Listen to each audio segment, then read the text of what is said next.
Hi guys, thanks for joining us this week for another industry professional. I cannot wait to learn about this career path. It's all about video games. So let's go ahead and get started. Derek, thank you so much for joining us. Thank you for having me, April. I appreciate it. I cannot wait to learn more about what you do. So could you take a few minutes and tell us who you are, what you do, and where you're from? Yeah, so I'll start with where I'm from. I was actually born in Iran. I'm a first generation immigrant, and I'll come back to that. But grew up primarily in Southern California, which was great. A lot of sun, a lot of surfing, and a lot of video games when I was a kid.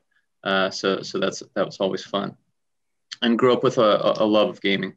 And what I currently do is I'm the head of the video game department at CAA. And if you're not familiar with CAA, it's a big talent agency, primarily based out of LA, but with offices in New York, Nashville, and Sweden and China, and it's international now.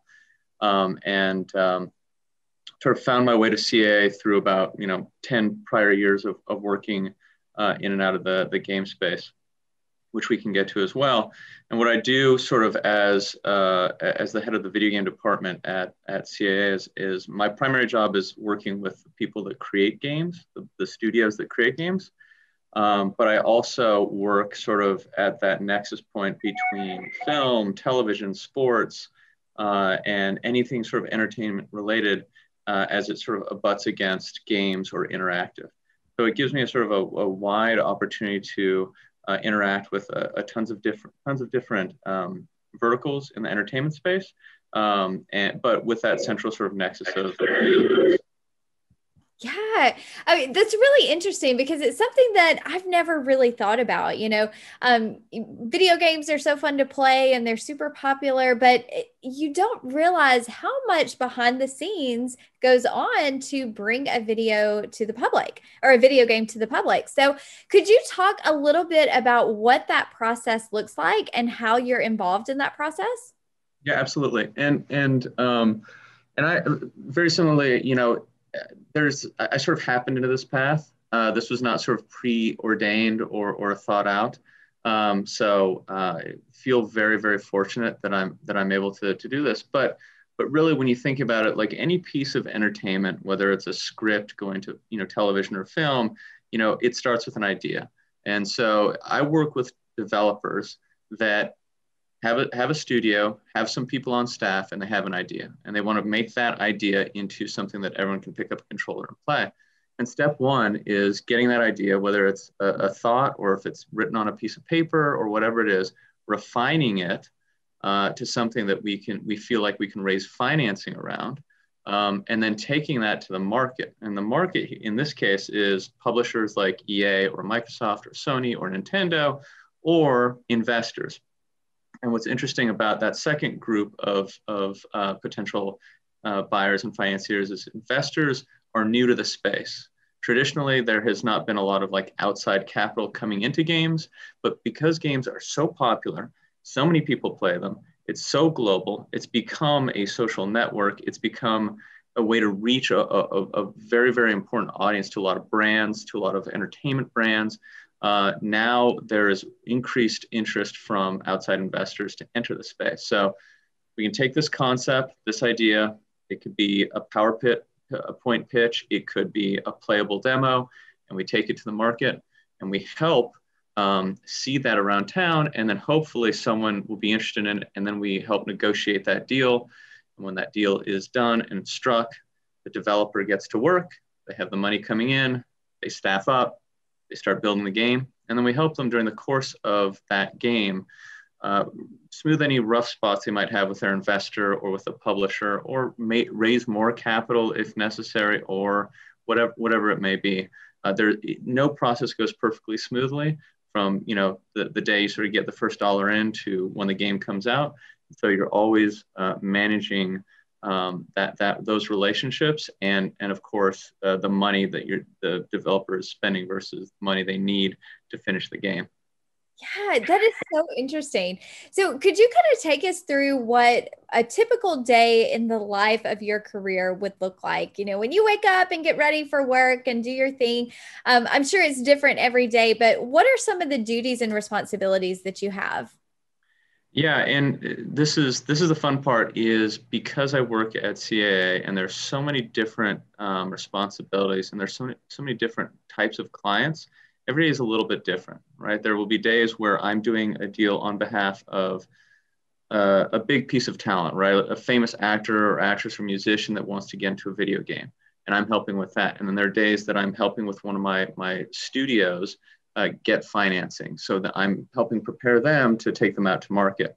And then a lot of it is, looking at again that intersection between sort of traditional entertainment and games, and trying to figure out how we play in that space, whether it's esports, whether it's representing people like Ninja or Doc Disrespect, and what we can do for them, knowing that they have massive audiences and that traditional media is sort of catching up to their massive audiences. So every day feels a little bit different. But the first thing I do when I wake up is I read all the gaming news, right? I read Gama Sutra, I read GameIndustry.biz, I look at every piece of information. I look at my LinkedIn feed because people announce things via LinkedIn. I look at Bloomberg. I look at anywhere where I can find information about what's going on in the business. That's usually my first 15 minutes to half an hour of the day. And then I jump into sort of the responsibilities of the day. And that's going through each one of my clients, seeing what's outstanding for them, seeing which ones we're prepping for, where they are in the process. Are we prepping them to go out to market?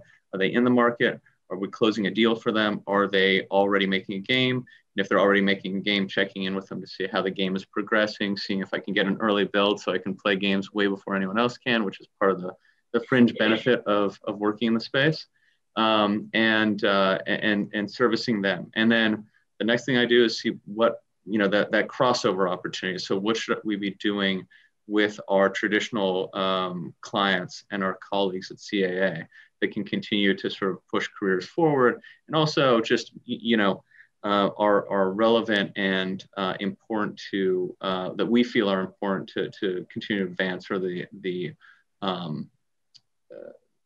the overall sort of effectiveness of gaming and our clients and how they reach their audience.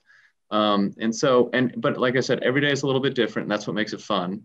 There's no sort of like clocking in and doing the same thing for 8 hours and then clocking out. It is sort of a roller coaster every day, and that's what's entertaining about it.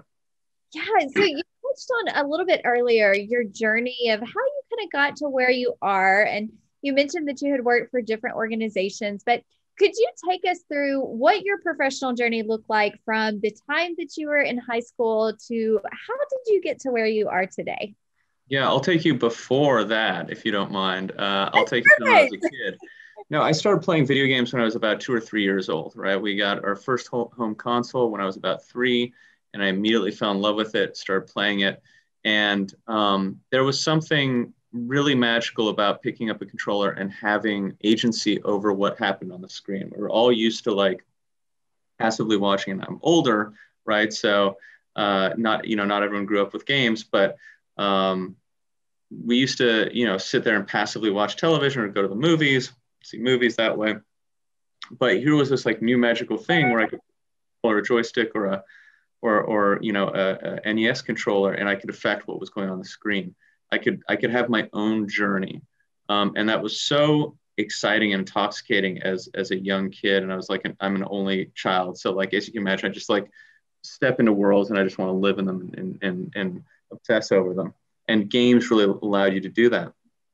And I loved it, right? I loved it, but I never thought of it as a career, and nor did anyone in my family ever think like, oh, clearly you can become like a computer scientist, or you can go into art or design or anything like that. And I'm of an age where that just wasn't something that you did. You could be like a computer engineer, you could be a computer science major, but it was not towards the thought of like one day making video games. So most of my life, this was a hobby where I focused my efforts on the sort of second tier of my love, which was sort of like science, like traditional sciences, biology, chemistry, and stuff like that. And that was all great. And I ended up going to college with an eye towards graduating and doing something in science. But what was happening in this whole time is this hobby became sort of more and more part of my life instead of less. So college, I was like, oh, I'm college, I'm grown up. I'm going to put this aside. I'm not going to play video games anymore. But I ended up like maybe going about 3 months without playing video games, and then immediately like picked up a console and started playing again. And then again, like I there was no clear path for me into video games, but I knew that, look, that I knew there were other ways in. So I decided to go to law school after getting my degree in biology. And I thought I had like 2 or 3 different paths if I got my law degree and I had the science background. I could stay in science and law and do sort of like really boring patent law stuff. But I also thought like law would give me a frame of reference for thinking critically and understanding things that I didn't understand before. And it's not like you don't have to go to law school by any stretch of the imagination or anything like that. But what it did is it taught me how to think differently. Law school is famous for a Socratic method and really like challenging people to not just take knowledge in and then regurgitate it right on a test, but like take knowledge in and understand how to break it down and reconstruct it. Now in law, it's usually reconstructed around arguments, which is great and something that's valuable to learn. But what I think you face a lot in college and sometimes in high school, there's this sort of like feeling like, oh, I'm just memorizing and regurgitating, memorizing, regurgitating. And I certainly sort of felt that as well. And law school sort of broke down those barriers for me. And I think there are ways to do that now that I didn't have access to when I was going to high school that really help you think critically. So learning critical thought in law school really helped me. And then again, sort of this hobby was still taking up too much of my life. So I was playing a lot of video games even during law school. Your first year of law school, generally most law schools cut 30% of their 30 to 30%, 33% of their students. And then you go into the second year and everyone sort of makes it through graduation. Everyone's, panicked first year and like before finals, I'm sitting there playing video games. I remember I was sitting there playing video games and not worried about it.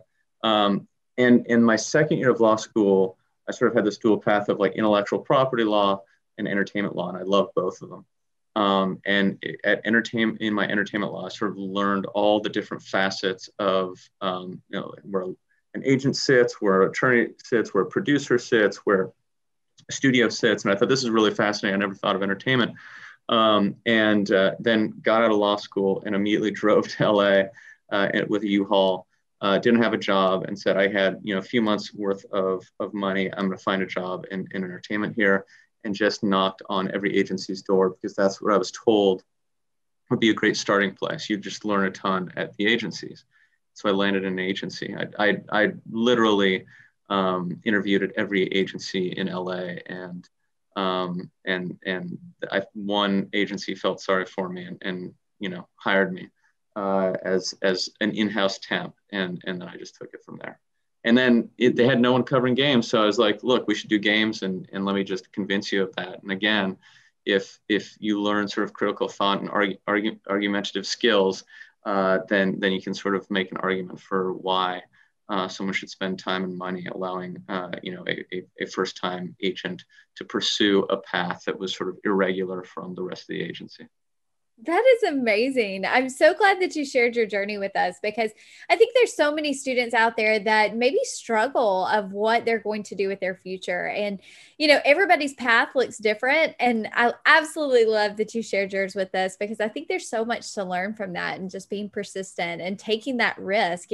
Young people, they're at the perfect time in their life when they can take big risks, and you never know where those opportunities and knocking on those doors might lead. So that's exciting. Yeah. And I think that, again, I was first generation immigrant, right? Like, and there was a lot of pressure from my family to sort of go down certain paths. And I think a lot of people face that, like, there is a safe path. and I'm certainly happy that I learned what I did and I focused on what I did. But certainly there's just so much more opportunity these days, and it is tough to sort of decide what you're going to do. So you less to me, it's like less deciding what you're going to be in the future and more, I have to decide what my skill sets, like what skill sets I want now and I want to refine now that could help me in the future when I determine sort of what industry I want to stay in.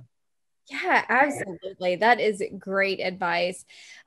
So much of it is revolves around, figuring out what you're good at, what you're interested in. And that's a hard step, but the earlier that you can go ahead and make those steps towards, making that happen, I think you'll be in a great position. So, I'm sure just like everyone else, you have faced obstacles along the way. And so, would you mind talking a little bit about how you have overcome obstacles in your own professional career and maybe what advice you have for students that will ultimately face obstacles in their future? Yeah, I mean, I think that again, when I came into this, a little bit of a story is so I landed at this agency called William Morris, and you can sort of it's William Morris Endeavor now or Endeavor. Um, when I landed there, it was certainly sort of old school.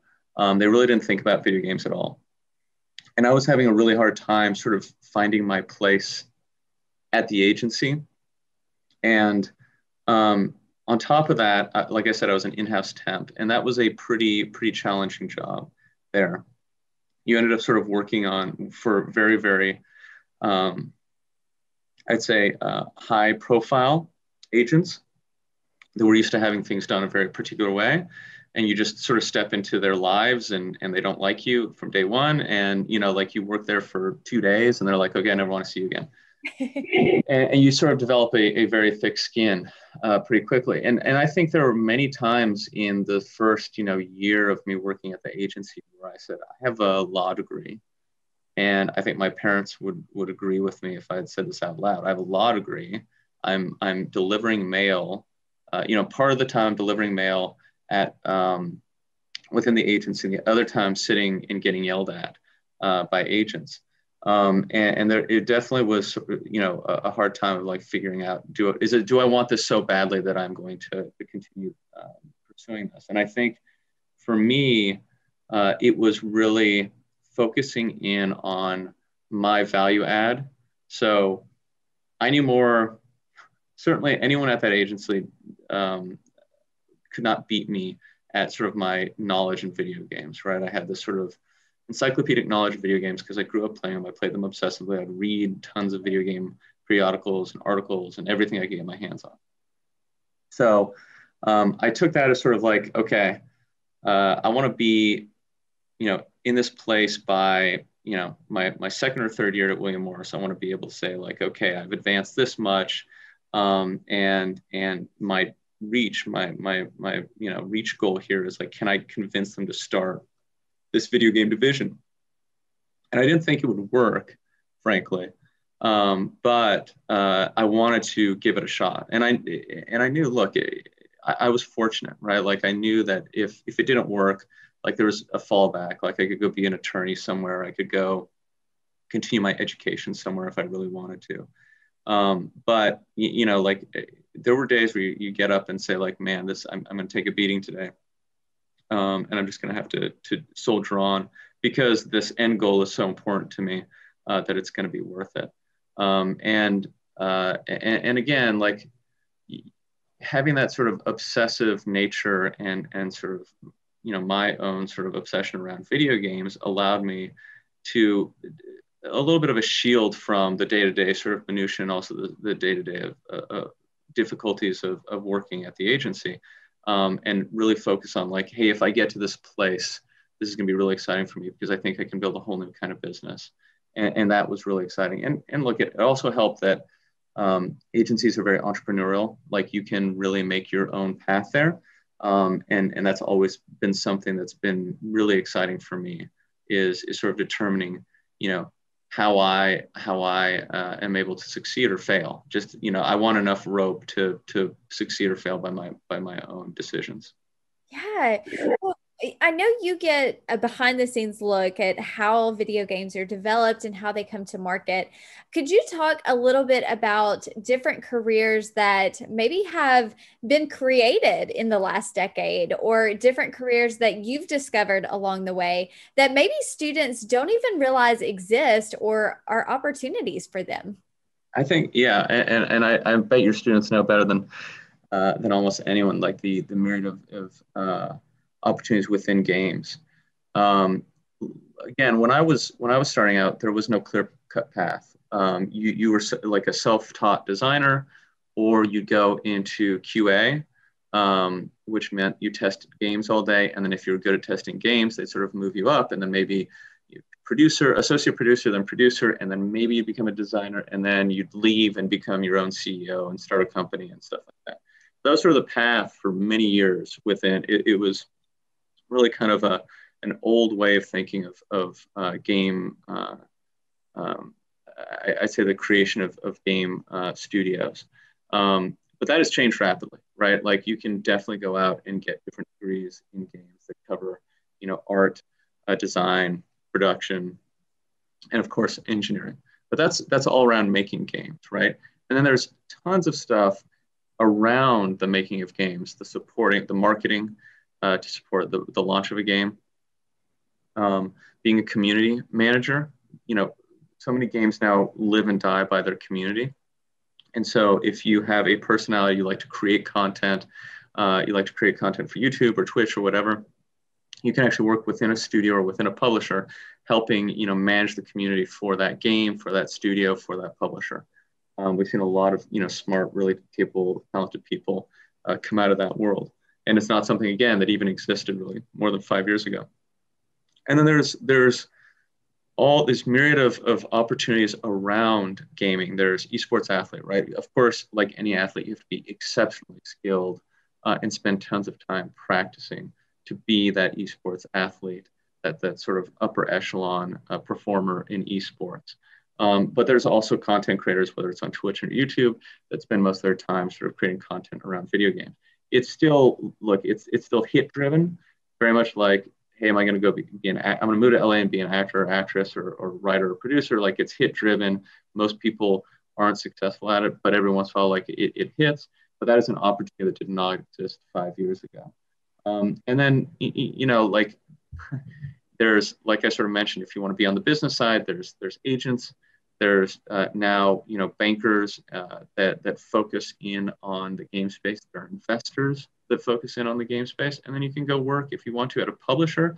You can go out and find games that you want to finance, right? If you have the checkbook from the publisher and you get really excited about games, you can go find games to finance and teams to finance. I mean, it's super exciting. And there's just lots of ways to interact within the space. And there seem to be more every day. And look, I'd say, like, pushing to the future a little bit, the tools to make video games are becoming more and more accessible to everybody, right? Like I don't have to know how to code anymore to make a video game. And it's not just using Unreal and Unity. There are platforms like Roblox, and there's many more platforms that are Roblox-like that will be coming down the pipeline that will make it really easy for content creators to create more content, gaming content, and then sell it. So you have an opportunity in high school and junior high school and elementary school, like, to start creating games and learn the basics of game design. And by the time, you get to end of high school or college, like, you could have sort of a pretty good idea of how to make compelling, interesting, challenging games. And these are, that type of opportunity did not exist when I was growing up. But to use an example, I have a 5-year-old son. He codes on this like very basic coding platform to create like video games that are very much like Mario Maker. And he's 5, and he's going to grow up like learning how to play and make these types of games. And by the time he's in high school, he'll be really adept at it. And then what's really exciting for me is to see the kind of content his generation will make, right? Like, because the content that's being created in the game side right now is really exciting, really amazing, but we're still just scratching the surface of what can be done in the format. Absolutely. I think you're exactly right. There's so much to get excited about when thinking about the future and the opportunities that will exist. And even as short a time as a year or 5 years. So that was a perfect lead in to my next question is, what is some actionable advice for students that are still in high school of things that they could do right now? Is there software out there? Is there, websites or books that they could read? Like, what would you advise students to do if they're interested in working in this industry? It is highly dependent on what part of the industry they want to focus on. If they want to focus in on the sort of the business side, then absolutely you should be sort of keeping up with a bunch of periodicals like GameIndustry.biz, understand what's going on in the business and how money is flowing in and out of it, and look for trend lines there. If you want to learn how to be an artist, like the great thing is, like, again, if you're fortunate, you have access to a computer. There's tons of, and even iPhones and iPads now have great sort of platforms and apps that allow you to start learning how to create digital artwork, which is great for the art. And then for those that are interested in design, like I said, like, pick up Unity, pick up the free versions of Unity, Unreal, just start digging around in there and start thinking about how you want to code. There's also start creating stuff on Roblox. Like, that's a great platform as well. Even if you don't like the platform, you don't like the audience, like, you'll learn a lot by creating stuff on that platform. And there's a cool new startup called mod.io, which allows you to start creating mods for different games. And if you look at most games right now, like not most, but a lot of the big popular games are just mods. They're based on mods, or they are mods, which is kind of crazy to think, because that means that all the innovation is coming from individuals that are outside the mainstream game industry, and that have, like, again, they love it, they play it, and then they go in and tinker with existing sort of assets and create a whole new thing. Battle Royale is all mod based, right? Like, now it's been sort of professionalized, but it was all started with mods in Minecraft. And then, of course, PlayerUnknown did a very famous mod. And then that's become PUBG and then Fortnite. So, the innovation here comes from the edges. So everyone should be able to feel free to, like, dig in, mod, pick up Unreal, pick up Unity, and start tinkering with it. And if you want to be more of a personality, there's only one way to do it. You get up on Twitch, you start playing, you start talking to an audience, and you figure out what works for you, what kind of personality you are, what kind of persona you want on the screen, and collecting your audience and starting down that pathway. Yeah, it's so interesting. And we'll be sure and link some of those apps and some of the things that you suggested in the description so that students can have access to those as well. So I do have a couple of questions from students. The first question that we have is, how is representing a game, a video game, different from representing an actor or a musician? That's a great question. So when we think about representing, I'll say when we think about representation in this business, we think about representation of game studio. So a company basically that's dedicated to making video games. And one of the things that I really loved about being in this space versus, like, being on the talent side. If I'm on the talent side, right, and I represent an actor, I'm just making sure they're going to every single casting director and trying to read for a lot of parts, saying them a lot of scripts, stuff like that, which is, fine and fun, but it's not like to me, not a lot of strategic thought. What I love about working with studios is you're starting to think about how they build their business over the next 2, 5, and 10 years. You can start devising a plan for that studio and how they go from, let's say, the beginning of their life as a studio all the way to, okay, how do we either make you guys so big and popular that become your own publisher like Riot, or how do we make you part of another publisher? Like, how do we give you enough success to become part of another publisher? And then what's really fun for me is, again, as someone that just loves tinkering and playing video games, is they're creating new concepts. You can sit there and start, making some comments, making some, whether they're taken internalized or not, but making some suggestions as to design, as to art, and then you can see your stuff sort of inserted when, 4 years later the game comes out, which is pretty exciting.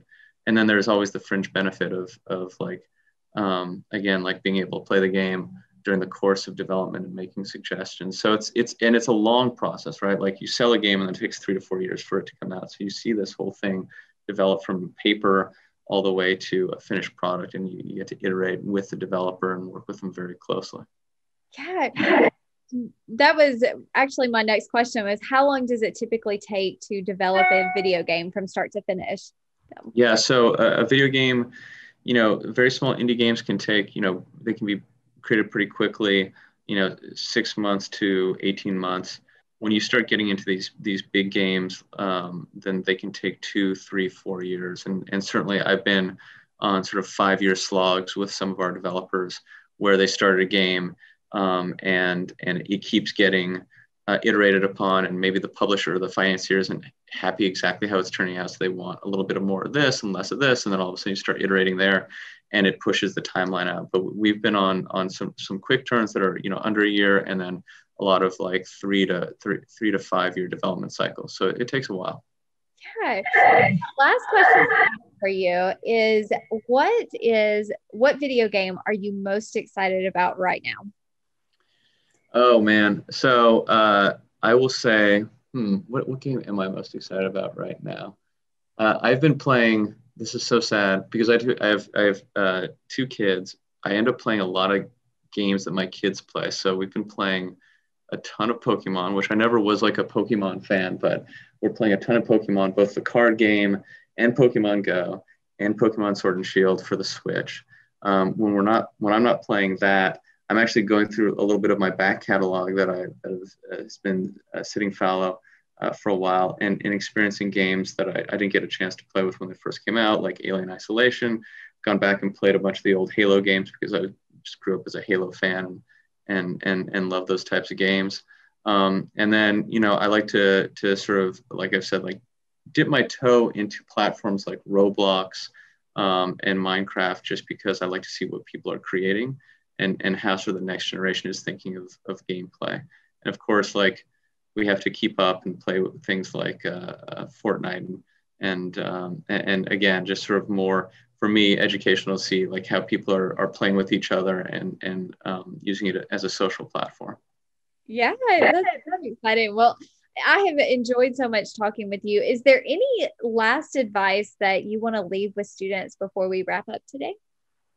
I mean, I said this during the course of this. I think really focusing on your skill set and then more than your industry is how you should sort of approach education and learning, and don't put pressure on yourself to like figure everything out by X age, because look, I went through 3 or 4 different iterations of what my future would be, and I'm very content with where I landed. And it's completely opposite of what I would have thought possible. But focusing on my skill set and then landing in an industry I'm really happy with was key. Yes, that is good advice. I love it. So thank you so much for being with us. Thank you for everyone that is watching and listening. I know that they'll be inspired by your words today. So be sure and check back next week. We'll have another industry professional from the sports and entertainment industry.